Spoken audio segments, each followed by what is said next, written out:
My name is Deepika. I am Assistant Professor of IMT College of Science and Technology.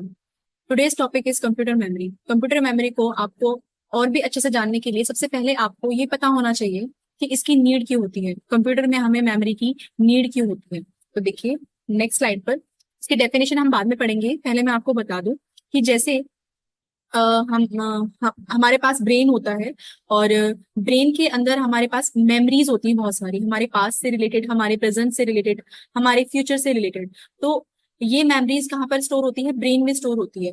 ऐसे ही computer के अंदर बहुत सारा data होता है, बहुत सारी इंफॉर्मेशन होती है, और ये डेटा और इंफॉर्मेशन को कहाँ पर रखा जाता है? कंप्यूटर की मेमोरी में रखा जाता है। इस जैसे डेटा, आप कोई फाइल है, जैसे कोई MS वर्ड फाइल है, आपकी कोई एक्सेल फाइल है, कुछ भी है, आप कुछ भी कर रहे हो, कोई अपलोड कर रहे हो, डेटा को डाउनलोड कर रहे हो, उसके लिए एक स्पेसिफिक स्पेस की रिक्वायरमेंट होती है। वो कहाँ पर मिलता है? आपको कंप्यूटर मेमोरी में मिलता है। बात करते हैं इसकी डेफिनेशन की। Memory in computers refers to the components, devices and storage area used to hold data and instructions for processing। मतलब हमारे कंप्यूटर में बहुत सारे कंपोनेंट्स होते हैं, डिवाइसेस होते हैं, स्टोरेज एरिया होता है, use to hold data and instructions for processing. तो ये सब क्या करते हैं? उस डेटा को और इंस्ट्रक्शंस को होल्ड करते हैं, किस लिए? प्रोसेस करने के लिए। इंपॉर्टेंस में क्या है? Vital for efficient computing, impact, performance, multitasking and data management. मतलब मल्टीटास्किंग मींस और डेटा मैनेजमेंट मींस आपके डेटा को मैनेज करता है।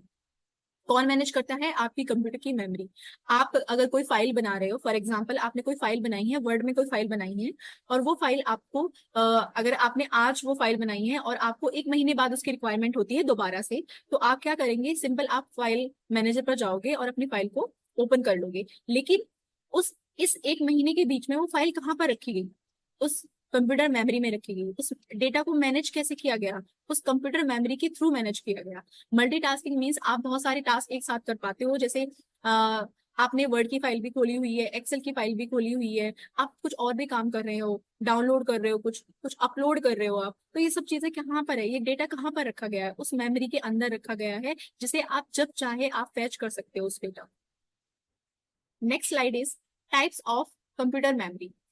कंप्यूटर मेमोरी जो है वो 2 टाइप्स की होती है। First one is volatile memory and the second one is non volatile memory.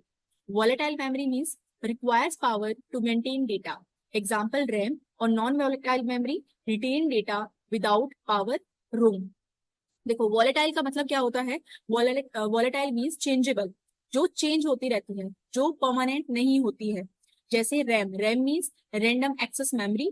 आप कुछ भी रखते हो इसमें रैंडम एक्सेस मेमोरी में, तो वो चेंजेबल होता है, मतलब परमानेंट नहीं होता है। फॉर एग्जाम्पल आपने कोई वर्ड में कोई फाइल बनाई है आपने, और उस फाइल को सेव नहीं किया, और आपका जो कंप्यूटर है, लैपटॉप है, वो बंद हो जाता है किसी भी रीजन से। तो क्या होता है? अगर आप उसे फाइल को सेव नहीं करते हो, तो वो फाइल जो फाइल का जो डेटा है वो नहीं रहता है, वो सारा इरेज हो जाता है। तो कुछ टाइम के लिए जो डेटा रखा गया था वो कहाँ पर रखा गया था? रैंडम एक्सेस मेमोरी में रखा गया था। सो ये क्या होती है? वॉलेटाइल होती है, चेंजेबल होती है। अभी मैं आपको बताऊंगी आगे की रैम का हम यूज क्यों करते हैं। अभी जस्ट इसकी डेफिनेशन की बात करते हैं। सेकंड है नॉन वॉलेटाइल मेमोरी, मतलब जो चेंज नहीं होती है। इस मेमोरी में जो भी डेटा रखा जाता है वो परमानेंटली सेव होता है।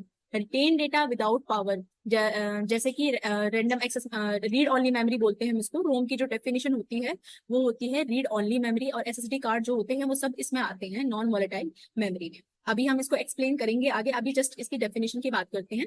उसके बाद है purpose. Each type plays a unique role in a computer's operation, balancing speed, capacity and cost. मतलब आपकी इन मेमोरीज का हम यूज करते हैं इनकी स्पीड को देखते हुए, इनका कॉस्ट को देखते हुए, और इनकी कैपेसिटी को देखते हुए हम इन मेमोरीज का यूज करते हैं। सेकंड बात करते हैं रैंडम एक्सेस मेमोरी। अभी मैंने आपको बताया कि रैंडम एक्सेस मेमोरी जो होती है वो वॉलेटाइल मेमोरी होती है, मतलब चेंजेबल होती है, इसमें कुछ परमानेंट नहीं होता है। इसकी डेफिनेशन की बात करते हैं। A type of computer memory that can be accessed randomly. Any type of memory can be accessed without touching the preceding byte. Function क्या है? Stores data and machine code currently being used by the CPU for quick access, improving overall system performance। देखिए मेरे right side आप मान लीजिए CPU है, central processing unit है, और मेरे लेफ्ट साइड क्या है? सेकेंडरी मेमोरी है। तो क्या होगा, हम बीच में किसका यूज करते हैं, रैम का यूज करते हैं, रैंडम एक्सेस मेमोरी का यूज क्यों करते हैं, क्योंकि सेकेंडरी मेमोरी जो होती है वो बहुत बड़ी मेमोरी होती है, मतलब उसका स्पेस बहुत ज्यादा होता है। आपका जो जितना भी डेटा होता है वो सब कहाँ पर रखा जाता है, सेकेंडरी मेमोरी में रखा जाता है। लेकिन स्पेस ज्यादा होने की वजह से उसकी स्पीड जो होती है वो कम हो जाती है, जिसकी वजह से सीपीयू जो होता है वो इंस्ट्रक्शंस को फैच करता है, और सीपीयू की स्पीड जो होती है वो बहुत ज्यादा होती है, तो वो कंपैटिबिलिटी नहीं आ पाती है सीपीयू और सेकेंडरी मेमोरी के बीच में। उसी कंपैटिबिलिटी के ना होने की वजह से हम किसको यूज करते हैं, रैंडम एक्सेस मेमोरी का यूज किया जाता है, क्योंकि रैंडम एक्सेस मेमोरी का जो स्पेस होता है वो कम होता है और उसकी जो स्पीड होती है वो ज्यादा होती है, इसलिए जो सीपीयू होता है वो कंपैटिबल होता है रैंडम एक्सेस मेमोरी के, अगर मैं कंपेयर करूं इसको सेकेंडरी मेमोरी से। ठीक है। तो टाइप्स क्या होते हैं रैम के, बात करते हैं डी रैम और एस रैम। डी रैम क्या है, डायनेमिक रैम है, needs to be refreshed thousands of times per second, commonly used as system memory। और एस रैम क्या है, स्टैटिक रैम है, faster and more expensive, use for cache memory. देखिए, random access memory के दो type है, S RAM है और डी रैम है। डी रैम मतलब डायनेमिक रैंडम एक्सेस मेमोरी, और static RAM static random access memory. Dynamic RAM जो होती है उसमें हम कैपेसिटर यूज करते हैं, और स्टैटिक रैम में हम क्या यूज करते हैं, फ्लिप फ्लॉप्स यूज करते हैं। इसी वजह से जो स्टैटिक रैम होती है वो फास्टर होती है अगर कंपेयर करें डी रैम से, faster and more expensive, use for cache memory. और इसमें जो कैश मेमोरी होती है वो रैम से भी फास्टर होती है। कैश मेमोरी का जो स्पेस होता है वो छोटा होता है रैम मेमोरी के कंपैरिजन में, और इसकी जो स्पीड होती है वो ज्यादा होती है। इसी वजह से एस रैम की कैटेगरी में किसको रखा जाता है, कैश मेमोरी को रखा जाता है। की फीचर्स की बात कर लेते हैं। Volatility, RAM is volatile meaning it loses all stored information when power is turn off. मैंने आपको पहले भी एग्जांपल दिया था, अगर आप कुछ भी कोई फाइल पर काम कर रहे हैं, किसी फाइल पर काम कर रहे हैं आप, और सडनली आप उसको सेव आपने नहीं किया है और आप एकदम से आपका जो कंप्यूटर है वो ऑफ हो जाएगा, तो उसके बाद क्या होगा, जितना भी डेटा है आपका वो सारा इरेज हो जाएगा, वो कहीं पर भी सेव नहीं होगा। लेकिन जब तक आप उस फाइल को बना रहे थे तब तक वो कहाँ स्टोर था, वो जो डेटा था वो कहाँ पर था, रैम में था, रैंडम एक्सेस मेमोरी में था। इसी वजह से रैंडम एक्सेस मेमोरी को वॉलेटाइल मेमोरी कहते हैं। और ये सेकेंडरी मेमोरी से क्या होती है, इसकी स्पीड ज्यादा होती है, इसका स्पेस कम होता है, speed much faster than storage device like HDD. मैंने अभी जैसे बताया स्पीड जो है इसकी क्या होती है, फास्टर होती है। इसका मैं आपको एक एग्जांपल ऐसे दे सकती हूँ, जैसे दो रूम है और उन दो रूम में से आप बहुत सारे टॉयज हैं, उन टॉयज में से आपको एक टॉय निकालना है आपको। तो एक छोटा रूम है और एक बड़ा रूम है, तो आपके लिए कौन सा इजी होगा, छोटे रूम में से उस टॉय को निकालना, ढूंढना, या फिर बड़े रूम में से निकालना। ऑब्वियसली बात है, छोटे वाले रूम में से आप उस टॉय को इजीली फाइंड आउट कर पाओगे, क्योंकि उसका स्पेस कम है। सेम यही चीज क्या होती है, सीपीयू के साथ होती है। जो सीपीयू होता है वो रैंडम एक्सेस मेमोरी में से जो इन्फॉर्मेशन होती है उसे जल्दी से फैच कर पाता है, अगर कंपेयर करें सेकेंडरी मेमोरी के से। सेकेंडरी मेमोरी क्या होती है, बहुत बड़ी होती है, तो सीपीयू की स्पीड तो ज्यादा है, लेकिन सेकेंडरी मेमोरी का स्पेस ज्यादा होने की वजह से क्या होता है, कंपैटिबिलिटी नहीं बन पाती है सीपीयू और सेकेंडरी मेमोरी के बीच में, जिसकी वजह से हमने रैंडम एक्सेस मेमोरी को यूज किया है। और उसकी जो स्पीड होती है रैंडम एक्सेस मेमोरी की वो ज्यादा होती है सेकेंडरी स्टोरेज से। उसके बाद है capacity, typical measured in gigabytes, more RAM allow for more applications and data to be handle simultaneously. जो कैपेसिटी होती है रैंडम एक्सेस मेमोरी की उसे हम जीबी में मेजर करते हैं, गीगाबाइट्स में यूज करते हैं, क्योंकि इसका स्पेस जो होता है मतलब हम मेमोरीज को गीगाबाइट्स में, टीबी, टेराबाइट्स में, केबी, इन सब में हम इसको यूज करते हैं, और स्पेसिफिकली रैंडम एक्सेस मेमोरी को जीबी में हम यूज करते हैं। यहाँ पर आप देख रहे हैं रैंडम एक्सेस मेमोरी की एक पिक है, यहाँ कुछ इस तरीके से दिखाई देती है रैंडम एक्सेस मेमोरी। उसके बाद है read only memory. Read only memory क्या होती है, a type of non volatile memory use to store firmware और software that is not intended to be modified frequently. मैंने आपको पहले भी एक एग्जांपल दिया था, रैम का दिया था, रैम जो थी वो वॉलेटाइल मेमोरी थी, और जो रोम है, रीड ओनली मेमोरी है, ये नॉन वॉलेटाइल मेमोरी है। मतलब इसमें आप कुछ भी रखोगे, कोई भी डेटा रखोगे वो परमानेंटली सेव होगा। इसका एक एग्जांपल है कि जब आप अपने कंप्यूटर को ऑन करते हो तो उससे पहले एक प्रोग्राम लिखा जाता है, उसके पीछे एक प्रोग्राम लिखा जाता है, उस प्रोग्राम को सेव जो किया जाता है वो रीड ओनली मेमोरी में ही किया जाता है। रीड ओनली मेमोरी मतलब आप कभी भी अपने लैपटॉप को कंप्यूटर को ऑन कर सकते हो और वो डेटा जो होता है वो परमानेंटली रोम में रखा गया है, रीड ओनली मेमोरी में स्टोर किया गया है, और आप जब चाहे उसको फैच कर सकते हो। मतलब आप जब चाहे अपने कंप्यूटर को अपने लैपटॉप को ऑन कर सकते हो। तो इसी वजह से इसको क्या बोला गया है, नॉन वॉलेटाइल मेमोरी। मतलब आप कोई भी डेटा रखोगे वो परमानेंटली सेव होगा, वो इरेज नहीं होगा। सेकेंड है function, permanently stores essential data needed to boot up the system and perform basic functions। यही बूट अप फंक्शन के लिए यूज किया जाता है। मतलब आपका जो लैपटॉप जो है ऑन होता है वो किसकी वजह से होता है, वो डेटा जो कहाँ रखा जाता है, रीड ओनली मेमोरी में रखा जाता है। Types of ROM, T ROM programmable ROM can be program once after manufacturing. EPROM होती है erasable programmable ROM, can be erased and reprogrammed using ultraviolet light. EEPROM क्या होता है, electrically erasable programmable ROM, can be erased and reprogrammed using electrical charge used in modern devices. तो इसके तीन types होते हैं रोम के, PROM, EPROM और EEPROM। नेक्स्ट है आपका की फीचर्स। की फीचर्स में सबसे पहला है non volatility, retains data even when the power is off. मतलब अगर आपका पावर ऑफ भी होता है और अगर कोई डेटा आपका रूम में रखा हुआ है तो भी वो रिटेन रहता है, इरेज नहीं होता है। Read only, data can not be written to और modify under normal operations ensuring stability and security. मतलब ये रीड ओनली मेमोरी होती है, data can not be written. हम यहाँ पर डेटा को राइट नहीं कर सकते हैं, सिर्फ रीड कर सकते हैं यहाँ पर डेटा को। मतलब जो डेटा आपका रोम में रखा जाता है उसको हम सिर्फ रीड कर सकते हैं, राइट नहीं कर सकते हैं। बूट इंस्ट्रक्शंस स्टोर्स फर्मवेयर और system startup instructions such as basic input output system in computers. Basic input output system में हम किसका यूज करते हैं, रोम का यूज करते हैं, रीड ओनली मेमोरी का यूज करते हैं। मैंने अभी जैसे आपको बताया कि अगर जब आपका कंप्यूटर ऑन होता है, उस ऑन होने के पीछे जो डेटा रखा जाता है, जो कोडिंग जो की जाती है, वो सारा डेटा किसमें रखा जाता है, रोम में रखा जाता है, जिसे आप जब चाहे फैच कर सकते हैं। सेकेंड है importance, system stability ensures critical system instructions remain intact and unaltered. Firmware storage house software that control hardware components and provides the system's basic functions। ये इसकी इंपॉर्टेंस है। ये रीड ओनली मेमोरी कुछ इस तरीके से दिखाई देती है।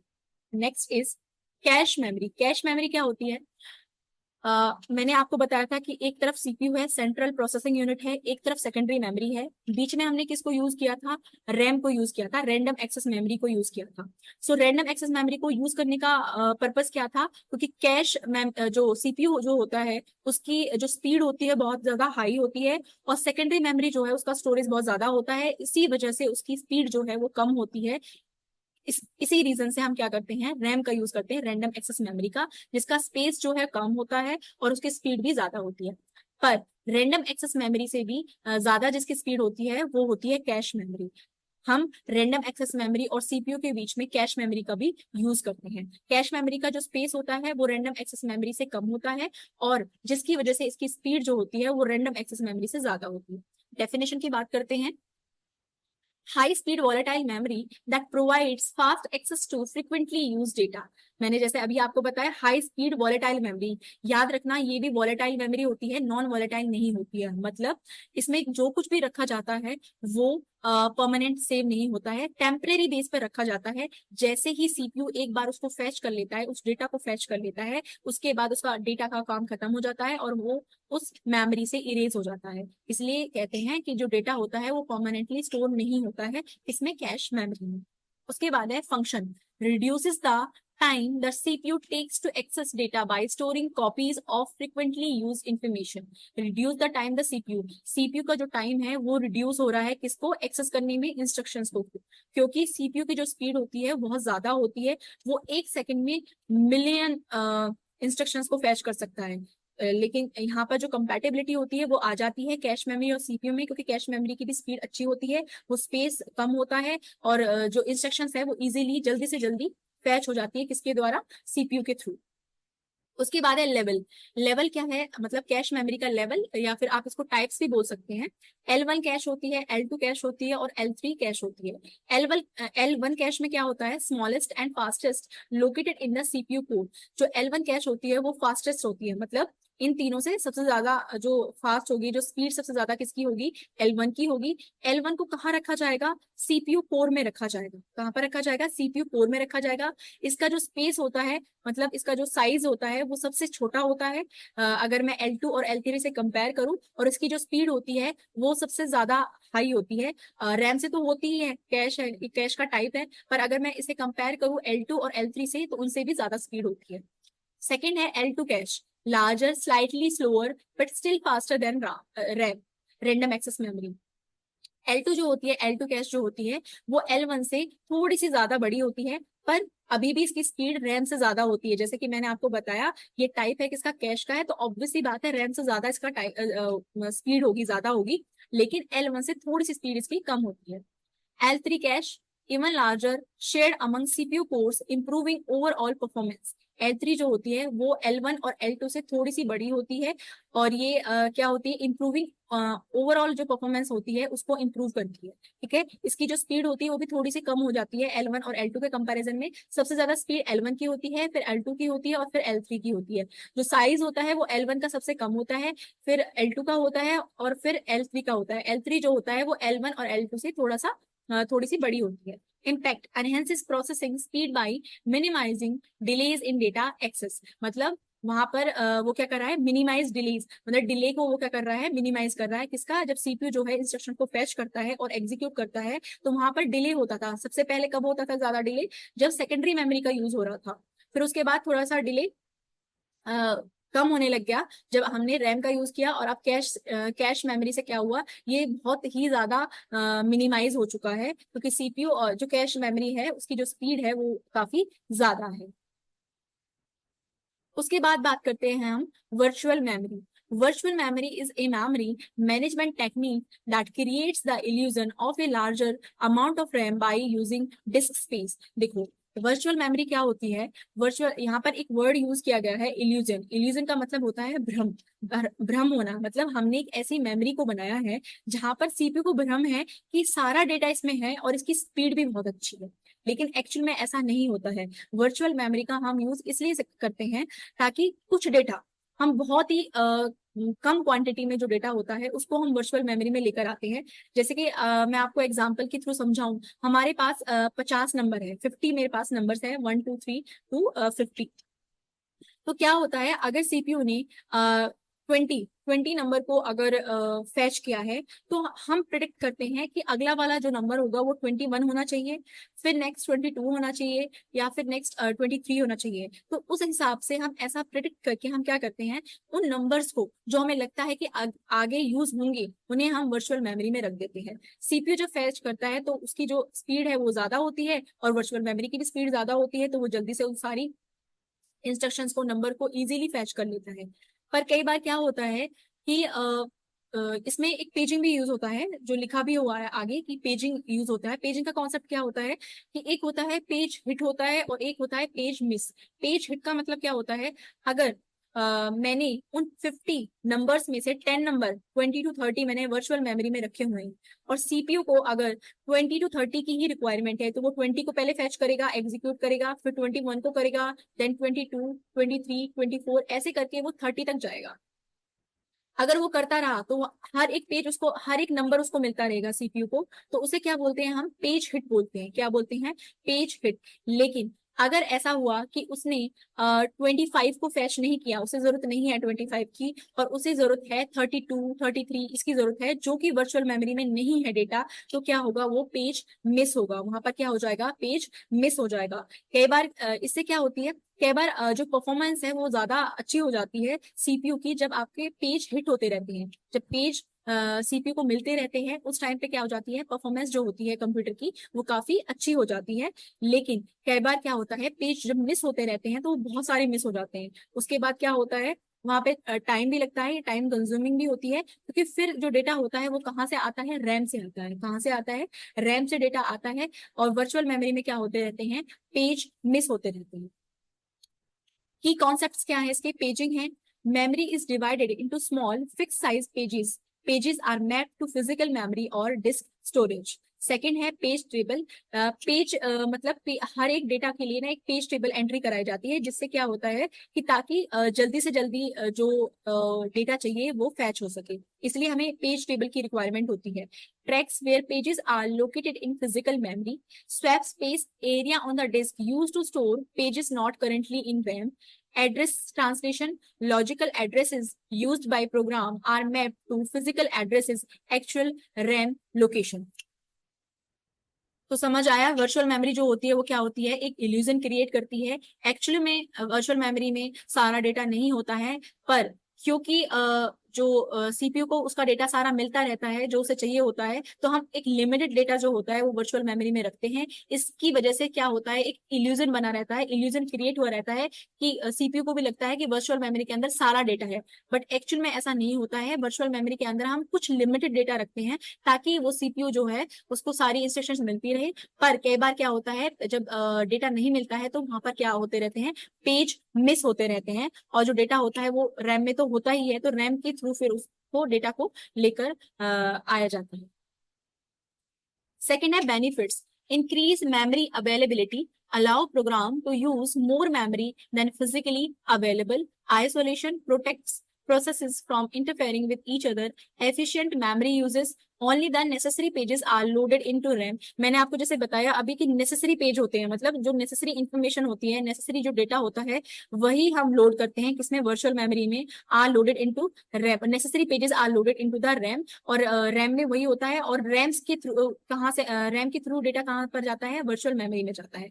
Drawbacks, performance overhead, disk access is lower than RAM, and complexity क्या होता है, रिक्वायर सफिस्टिकेटेड मैनेजमेंट एल्गोरिथम। तो हमने क्या पढ़ा, मेमोरी का कुछ कॉन्सेप्ट पढ़ा कि जो मेमोरी होती है वो टू टाइप्स की होती है। पहले हमने ये देखा कि मेमोरी की रिक्वायरमेंट क्या होती है, मेमोरी हम यूज क्यों करते हैं कंप्यूटर में। सेकंड हमने पढ़ा कि उसके टाइप्स क्या होते हैं। First one is volatile memory, the second one is non volatile memory. Volatile memory में हमने रैम को रखा, नॉन वॉलेटाइल मेमोरी में रोम को रखा। RAM means random access memory और ROM means read only memory. उसके बाद हमने कैश मेमोरी के बारे में पढ़ा, जिसकी स्पीड बहुत ज्यादा होती है। कैश मेमोरी के टाइप्स के बारे में पढ़ा, L1 कैश, L2 कैश और L3 कैश। और थर्ड हमने पढ़ा वर्चुअल मेमोरी, जो कि क्या है, एक इल्यूजन क्रिएट करती है सीपीयू के लिए कि सारा डेटा उसी के अंदर है, बट एक्चुअल में ऐसा नहीं होता है। तो इससे क्या है, हमारी जो कंप्यूटर की जो ओवरऑल परफॉर्मेंस है वो काफी अच्छी हो जाती है इन मेमोरीज की वजह से। आई होप आपको समझ आया होगा। Thank you so much.